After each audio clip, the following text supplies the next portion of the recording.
Oh, get him in the main. There you have it. The big fella, Bullemor, is on the line. How you going, brother? Yeah, good, mate. How are you? Very, very good. Thanks. Listen, man, I know you're sitting there going, please, just, I don't want to talk about it. I don't want to talk about it. We've got to talk about it. The DCE announcement, the news. How you feeling, mate? Yeah, well, I guess there's a couple feelings, obviously, mate. Like, obviously, as a teammate, he's right up there with the very best players I've ever played with. Obviously, his rap sheet sort of speaks for himself, everything he's done in the game.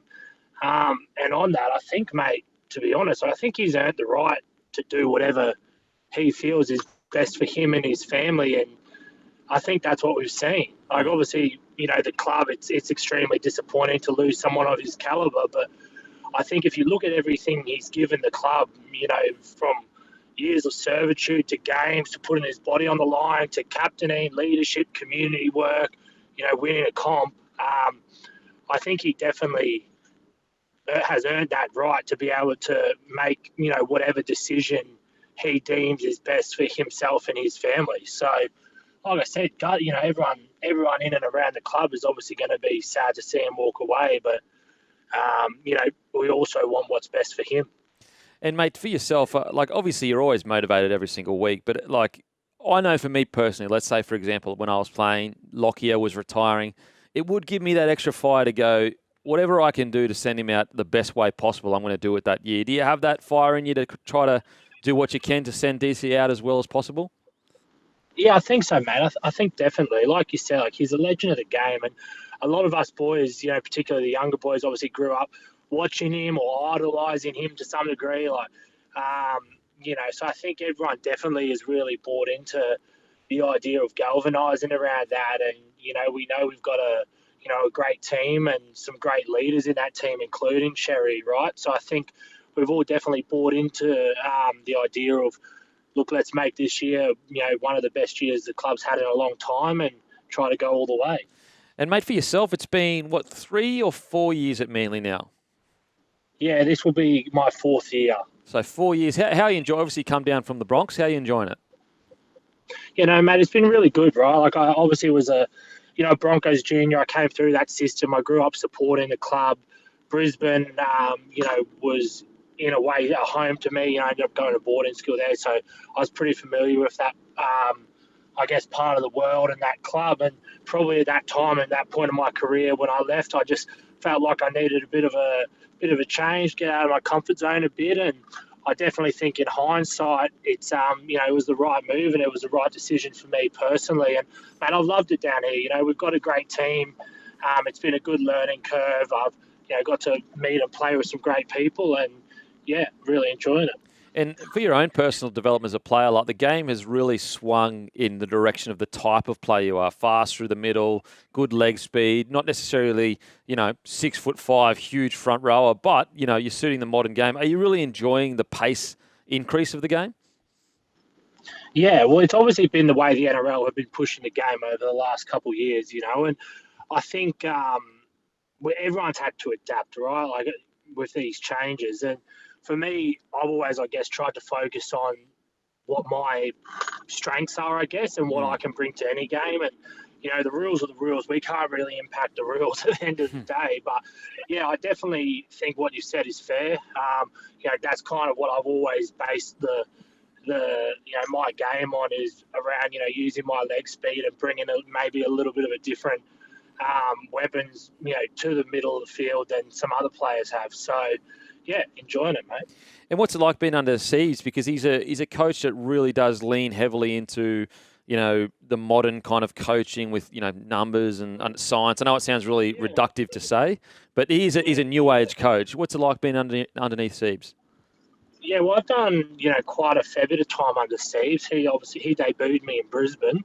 So I've known him from a kid, and then, he obviously had a few years out of the NRL and then has, come back at Manly. But I think also what he's definitely evolved a lot from probably the person he was in Brisbane. The one thing I'd say about Seeds is he's, massive into personal development and massive into coaching development, and he's had a very broad range of experiences. And even still, he's always getting the coaches to go, meet people in AFL, meet people in rugby union, NFL experiences, American sport experiences. So I think, if anything, the way I describe his approach is it's a learning based approach, and trying to work out, what will get the best out of the team, individuals, coaches, himself. So I really enjoy his approach, mate. And obviously, I spent pretty much most of my career in first grade under him, and we have a good relationship, and I like the way he goes about it. And mate, speaking of a learned approach, did you was it Ducks or something in year 12, or did you go to uni out of school? What was the headline I read a few years ago, mate? Mate, I think I came second in year 12, but I don't mind pushing that I duxed it. Sometimes I like to just, I put a bit of GST on it. So, so I went to Nudgee College in Brizzy, which was a bit of a rugby school there, and they obviously were really influential on my schooling, and alongside my parents, it was always a big focus of my life and still is. So doing a master's in business at the moment, and did an undergraduate study in finance and economics. Jesus, wow, you nearly made my head explode as a rugby league player in those big words, mate. Jeez, mate, sorry. And goals for this season for you, mate. You've had such a bloody good start to the year. Is it to lock down not just a bench spot, but a bench spot that is an important role where you are coming on and changing the flow of the game?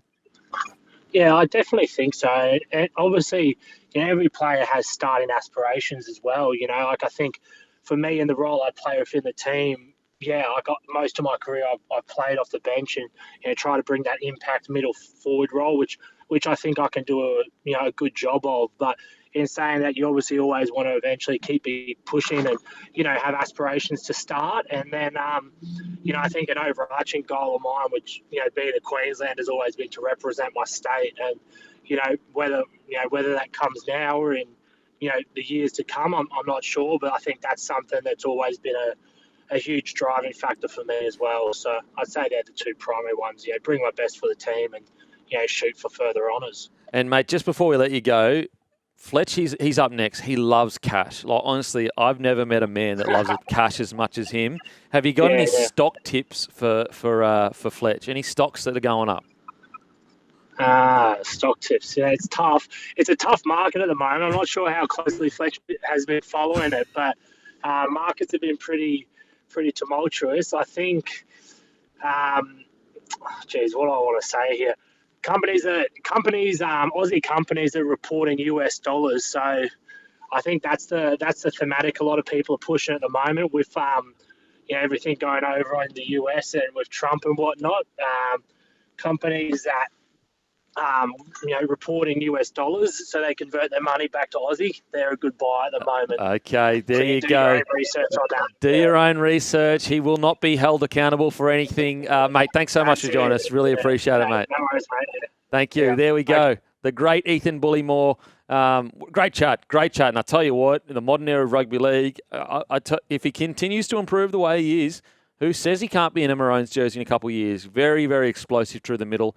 He's playing outstanding. For more like that, make sure to follow the SEN socials and listen to SEN 1170 AM, Sydney's home of sport.